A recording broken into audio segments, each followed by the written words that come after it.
Sa Amerika pa lang, sama na nakatub ko sa'yo eh. Pinakasalan mo yan ako. Pero may girlfriend ka palang iniwan dito sa Pilipinas.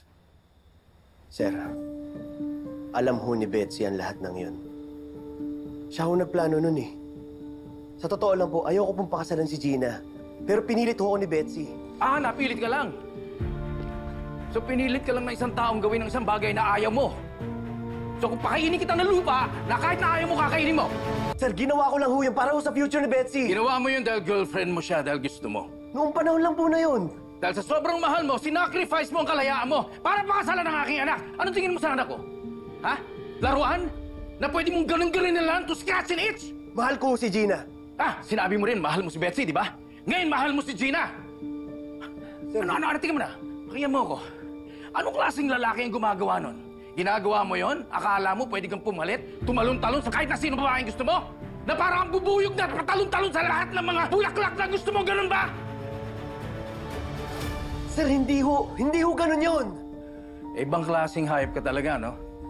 Mamahalin mo ang babaeng nasa harap mo kung sino ang convenient, di ba? You're spineless! Wala kang buto! Ang hirap sa'yo.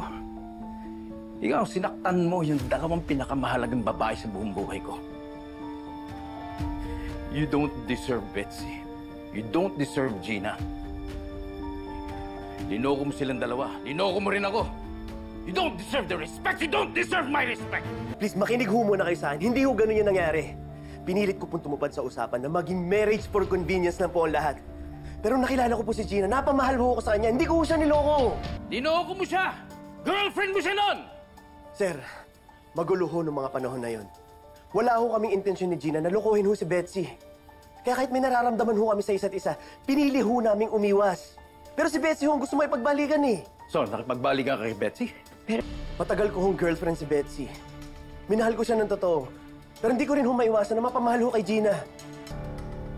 Ayop ka talaga eh.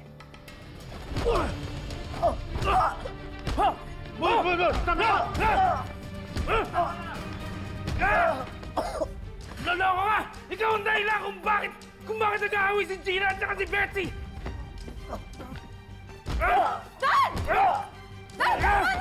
Madam mo! Asawa ko yung ginugulpi mo! You are a disgrace to Gina! You are a disgrace to this family! Gina, mag-isip-isip ka, ha?